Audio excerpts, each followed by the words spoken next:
Hey everyone, welcome to another Daily Cinephile vlog. It is time for my thoughts on The Little Mermaid, the new Disney remake, reimagining. This one's a remake, just straight up. It doesn't really change much from the original film. I'm a big fan of the 1989 classic from Ron Clements and John Musker. Also, two of my favorite directors. They have made some of my favorite Disney animations in general. At this point, I don't really know what to expect with these Disney remakes, reimaginings, nostalgia reboots, whatever you want to call them, because sometimes they will change the story and sometimes it's for the better. Like you have The Jungle Book, which I think is a much different film from the 1967 animated film, and I like that one okay enough. But then you got something like Peter Pan and Wendy, which is quite different from the animated film, and I thought it sucked all the magic out of it. Wasn't into that. You also got the remakes that are just that, a remake. Lion King is almost a shot-for-shot remake, which is also done in animation. It's just computer animation. That movie, to me, sucked all the joy out of the animated film, and I really didn't understand why they were doing the movie, besides the fact that the effects were pretty impressive. That wasn't enough for me to really like that film. Then you got something like Aladdin, which is also very similar to the original 1992 film, but with Guy Ritchie directing, it had a visual flair to it that I thought was very enjoyable, and it made some subtle changes that I thought improved the story. Even though there were some additional things that I didn't think were necessary, they maybe were just added to make the film a little longer. Overall, that movie, I thought, had a rewatchability factor to it, which is something that I think a lot of these Disney remakes miss out on. I don't think a lot of them are very rewatchable, because you're more than likely just going to go back to the original film. But like I said, I don't have a very general consensus on these. I feel like most people say, oh, it's just 100% like the original film. I don't see the point of these remakes. I don't like them. And for me, my biggest thing is that I don't really see the point of the remakes. But at the same time, what's the point of any movie? You know, it's just a matter of what they bring to the table. And like I said, with those different examples that I pointed out, some rip off the original film almost shot for shot, scene for scene. And some of them are okay, and some of them are not. And you got the ones that try to be different, and some of them are okay, some of them are not. I don't know if there's a correct course of action with these movies, except for if the director manages to bring a visual style to it and keep the magic of the original movie. So you have The Little Mermaid, directed by Rob Marshall. And I gotta say, I actually did enjoy this one. It is very 100% sticking to the original movie's screenplay with some very slight changes. Very slight. And some of them I don't really see the point in. But overall, to me, it sits more in the category of something like Aladdin versus The Lion King. I thought that the magic of the original film was kind of here. I thought some of the musical numbers, while missing some of the visuals of the original film and even some of the context, like there's a scene in the new movie where they're singing Under the Sea.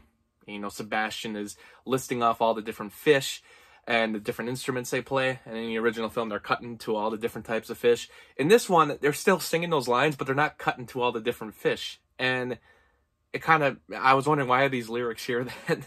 So there's stuff like that that's missing from the original film. But to me, it wasn't like Beauty and the Beast, where the musical numbers were just sucking all of the magic.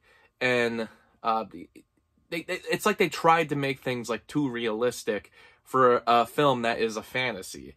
This one I don't think does it as much. I think they stick more to the fantasy, even though there's some questionable changes. But some of the good changes are, like, they give Prince Eric more of a backstory. That seems to be the common theme with these animated remakes. You know, they actually have to give the prince some character, you know, because the original film usually actually has more character for the princess. Even though a lot of people view some of that from the original movies to be one-dimensional.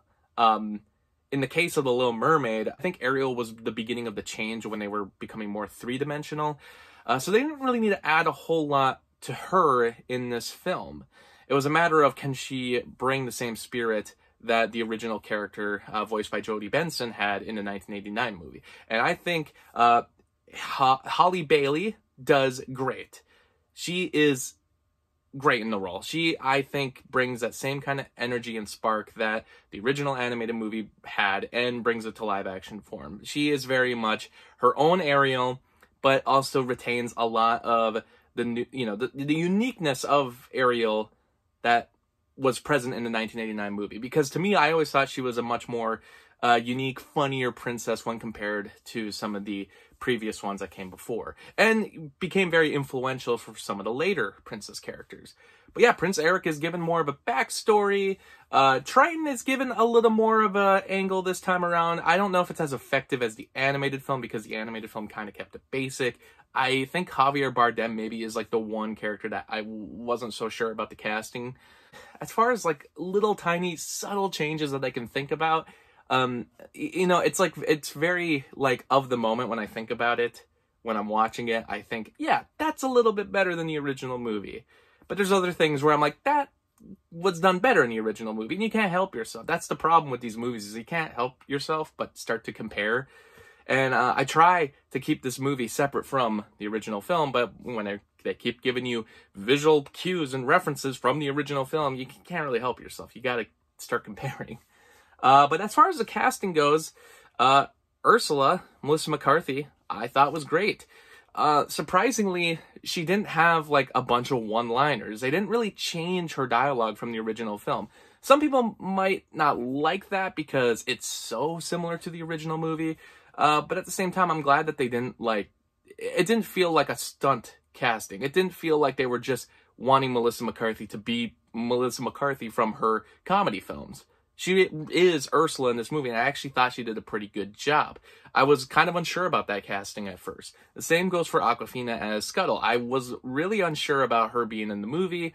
Apparently Scuttle, I don't know if those birds can be underwater as long as this movie makes it out to be, but I'm not going to question a movie that has a Little Mermaid. No. I do kind of... I was worried that Awkwafina was going to be a little miscast as Scuttle, but I actually thought it worked for the most part. Besides the addition of a song number that felt completely unnecessary. It was a song number that was done when, in the original film, when Scuttle is telling Ariel that the prince is going to propose, they decided to turn it into a Lin-Manuel Miranda rap. And just doesn't work. It doesn't match the tone of Howard Ashman's original songs, and it felt unnecessary. It just padded out the runtime. For a movie that, yeah, it pads out the runtime, luckily it never feels slow. It never feels like, come on, let's wrap this thing up. They actually keep things at a good pace, but they still found ways to pad it out to be a over 2-hour movie, and that was unnecessary. Just, while watching it, I wasn't thinking immediately about what could be cut. I was enjoying it, but I did think once it wrapped up, I was like, I don't know why it had to be longer, though. They kept the pacing, but I guess the thing that really padded it out was the extra songs, and that song in particular did not need to be there. Prince Eric's song is, whatever. I actually did like the song when Ariel first arrives in the town, but obviously nothing is as memorable as all the other Howard Ashman songs, which, depending on how you feel, you may like these versions better than the 1989 versions. To me, I think the 1989 ones just work better with what the scenes are trying to do versus this one. I thought, for the most part, they were trying to do them more Broadway, and they were trying to maybe top the originals, and I didn't think that was necessary. Part of Your World, I mean, it's great. Holly Bailey really, is great with her vocal performance, but it's done on such a huge Broadway level that I think it kind of breaks the intimacy of the original movie song. Not just have the song be made for a soundtrack, but actually how the song should be portrayed for the scene that we're doing. It's not a bad performance because it's actually very good, but like I said, it's more about what the scene is trying to do versus the kind of Broadway-like performance that's given. And I think that's kind of the issue with maybe most of the songs, but I don't dislike them. I like these renditions. I would probably listen to these renditions on the soundtrack. But as far as the movie goes, I mean, obviously the 1989 one does it better. I do really like that they also gave Prince Eric and Ariel more of a love story. They actually give them, and it doesn't feel forced. They don't just add those scenes because, you know, modern day audiences want to see a more believable romance that's done in 3 days. I thought a lot of the scenes were great. I thought the chemistry between the two actors was really nice, and it was sweet. It kind of made the whole movie's atmosphere cute, which that's the thing. It is a cute movie. And the one change I really didn't understand was adding an extra layer to Ursula's spell. For some reason, they decided that they were going to, not just that she has to kiss Eric within 3 days, but also she's going to, like, forget that she has to do it. That was an extra part of the spell that Ariel doesn't know. It's weird that they added it because it doesn't change anything with that plot point from the original film.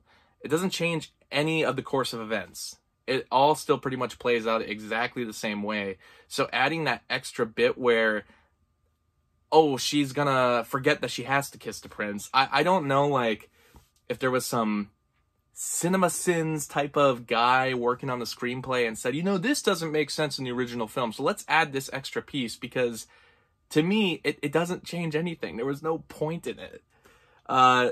Let me know what you think of that, but that to me was the dumbest change. But overall, I think this movie has the tone of, the changes aren't annoying. Nothing gets on my nerves. Nothing to me breaks what the original movie did. And for the most part, I think, while this one doesn't really stick out from the original movie, and I do think it kind of has that rewatchability factor, similar to Aladdin. Like, I actually do see myself maybe returning to this one at some point in the future, because I don't think it takes any chances, but it's almost to, like, its benefit that it doesn't. It just sticks to what worked with the original film and adds a live action flavor to it, adds a little more dimension to some of the side characters that I appreciated. Overall, I think I would give it 3 out of 5 stars. It wasn't frustrating like Beauty and the Beast. It wasn't frustrating like it is in The Lion King. This one, I thought, you know, despite the fact that they didn't have someone like Guy Ritchie who could really bring a great visual style to the movie that's almost unique from the animated film, I think, like, this movie is still more pleasing to view versus some of the other remakes, especially since, like, color-wise, I mean, I don't think the trailer did this movie any justice, because it actually looks brighter and more colorful than some of the trailers and posters made it out to be. I think maybe Disney is starting to finally figure out how to do some color correction, maybe. You let me know. You go watch it, and you be the judge of that. But yeah, that's The Little Mermaid 2023, and thanks so much for watching.